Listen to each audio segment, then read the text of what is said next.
The soldiers are closing in. The Sierra Madre mountains offer nothing but shadows and silence. Geronimo has fewer than 40 followers left. His horses are gone, his camp seized. Every path north leads to chains. Every path south leads to death. And somewhere out there, a man who speaks his language is walking toward him with terms of surrender. What Geronimo does next will define not just his fate, but the final chapter of free Apache life in the American West. Welcome to Frontier Uncensored. I'm your host, Dustin, and today we're diving into one of the most extraordinary stories the American frontier ever produced: the life, the wars, and the final surrender of Geronimo. A man the United States government feared so deeply they kept him a prisoner until the day he died. To understand Geronimo, you have to understand the land that made him. The American Southwest in the mid-1800s was not a place of clean borders and settled law. It was a vast, brutal terrain, volcanic rock, blinding desert, and mountain ranges so rugged they swallowed armies whole. The Chiricahua Apache had lived here for generations, moving with the seasons, raiding when necessary, vanishing when threatened. They were not a conquered people. They were a people who had never agreed to be conquered. Into this world, sometime around 1823, a boy was born near Turkey Creek, a tributary of the Gila River in what is now New Mexico. His grandfather Mako was chief of the Bedonkohe Apache Band. The boy's given name was Goyakla, the one who yawns in the Mescalero Chiricahua dialect.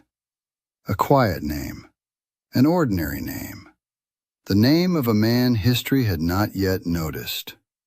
He would not keep it for long. Goyakla grew up steeped in Apache tradition, learning to track, to ride, to read the desert the way others read a page. He was initiated as a warrior at 17, and that same year he married a woman named Alope from the Nedni Chiricahua Band. They had 3 children together. By all accounts, this was a man building a life, not a legend. Then came March 5th, 1851. While the men of the camp were away trading in the town of Llanos, 400 Mexican soldiers under Colonel Jose Maria Carrasco swept in. The soldiers hailed mostly from Sonora. Their mission, Carrasco claimed, was retaliation for earlier Apache raids on Mexican settlements. Livestock stolen, militia defeated. Whether that justification held any moral weight, the result was not justice. It was carnage. Goyakla returned from town to find his camp destroyed. His mother, gone. His wife, Alope, gone. His 3 children, gone. There is a moment in every man's life that defines everything that comes after. For Goyakla, that moment happened on the bank of a river in northern Mexico, standing over the remnants of the people he loved most. Apache tradition forbade him from speaking their names again. He buried the grief the only way the desert teaches you to bury anything, by turning it into fire. He would carry that fire for the next 35 years. Within 2 years, under the command of the great Apache war leader Mangus Coloradas, Goyakla led a raid deep into Sonora. What happened in that battle is the reason we know the name Geronimo at all. Surrounded, outnumbered, taking fire from Mexican soldiers, he charged, not away, but directly at them, knife drawn, bullets cutting the air around him. The Mexican soldiers, in desperation or terror or disbelief, began screaming a name. Some historians believe they were calling out to Saint Jerome, San Geronimo, begging for divine intervention against a man who seemed impossible to stop. The name stuck. Now here is the question worth sitting with. Was Geronimo simply a warrior driven by revenge? Or was he something more complex? A strategist, a spiritual leader, a man caught between two worlds that both wanted him dead. We'll come back to that. The Apache world that Geronimo navigated was not a simple one. Apachean groups, the Western Apache, Chiricahua, Mescalero, Jicarilla, Lipan, and Plains Apache, had been in conflict with Spanish and then Mexican settlers since the late 1700s.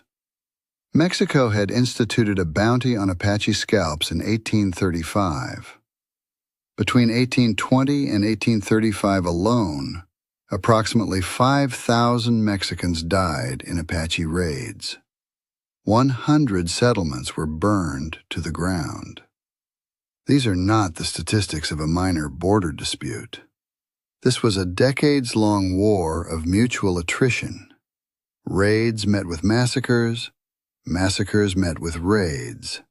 A cycle of revenge so deep, it became culture. Geronimo did not start that cycle, but he became its most dangerous expression. Within his own people, Geronimo was a complicated figure. Respected, absolutely. Feared, certainly. But not universally loved. He was not a chief in the formal sense. He was a raid leader, a war shaman, a man his fellow Apaches believed carried supernatural power. Eyewitness accounts described his ability to perceive events happening at a distance, to anticipate the future, to heal the wounded with his hands. Whether those accounts reflected genuine belief or the weight of his reputation, they speak to something important. Geronimo occupied a space between the human and the mythic, even among his own people. Some Apaches quietly feared him, not for what he might do to them, but for what the Americans would do to all of them because of him. His refusal to yield, his refusal to accept the reservation system, meant that every breakout he led brought the full force of the United States military down on people who simply wanted to survive. That tension between the hero and the liability is one of history's most honest questions. Do you fight until the last man standing? Or do you protect what remains of your people by accepting terms you know are unjust? Between 1858 and 1886, Geronimo became the most wanted man in the American Southwest. He broke out of the San Carlos Reservation not once, not twice, but 3 times, in 1878, 1881, and 1885.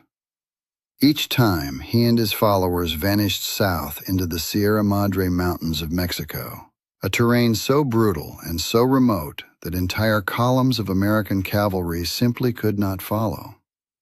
The Sierra Madre straddled the border between Sonora and Chihuahua, giving the Apache easy access to raid villages, wagon trains, and worker camps on both sides of the international line. In 1883, the situation had become so unmanageable that Mexico granted permission for United States troops to cross the border in pursuit. 2 military columns moved into Mexico. Each brought Apache scouts, members of their own people recruited to help track them down. When Geronimo learned that fellow Apaches were guiding American soldiers to his hideouts in the mountains, the betrayal cut deep. This was not just a military campaign. It was the fracturing of his world from the inside. The final campaign against Geronimo began in earnest in 1886.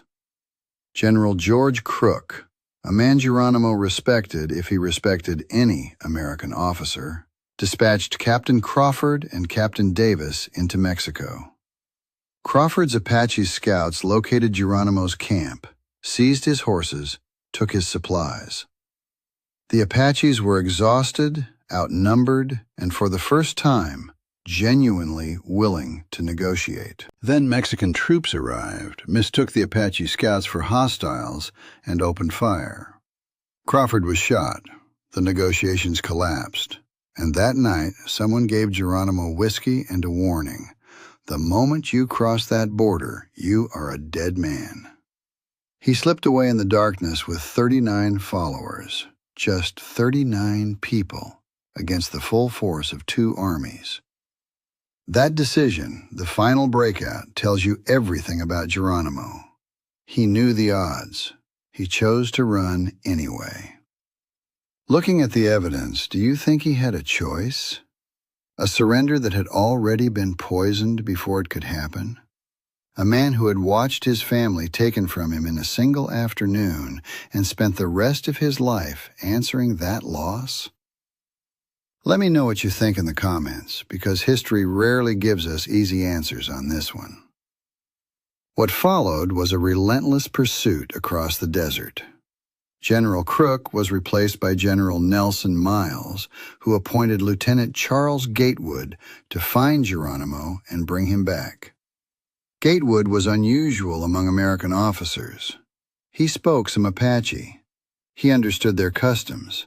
And Geronimo, exhausted, his band whittled down to a shadow of what it once was, agreed to meet with him. On September 4, 1886, at Skeleton Canyon in Arizona, Geronimo surrendered for the last time. He was carrying a Winchester Model 1876 lever-action rifle with a silver-washed barrel, a Colt single-action Army revolver with ivory stocks, and a Sheffield Bowie knife housed in an ornate, silver-studded holster. These were not the weapons of a man who had given up on who he was. They were the weapons of a warrior who had simply run out of terrain. What the United States government did next says as much about America as anything in Geronimo's own story. He was transported, along with his band and even the Apache scouts who had helped the Army track him down, to Fort Sam Houston in San Antonio, Texas, then to Fort Pickens in Florida. His family was sent to a separate facility in St. Augustine. The government kept them apart, deliberately, methodically, as if separation itself were a form of punishment. In Florida, local businessmen had an idea. They would display Geronimo as a tourist attraction. Hundreds of visitors a day paying to glimpse the bloodthirsty Indian in his cell. A man who had led armies on 3 nations had become a spectacle behind glass. Over a third of the Apache children transferred to the Carlisle Indian Industrial School in Pennsylvania died of tuberculosis, a plague dressed up as education. By the time the survivors were moved to Fort Sill, Oklahoma in 1894, Geronimo had discovered something the government had not anticipated. He could turn their obsession with him into currency.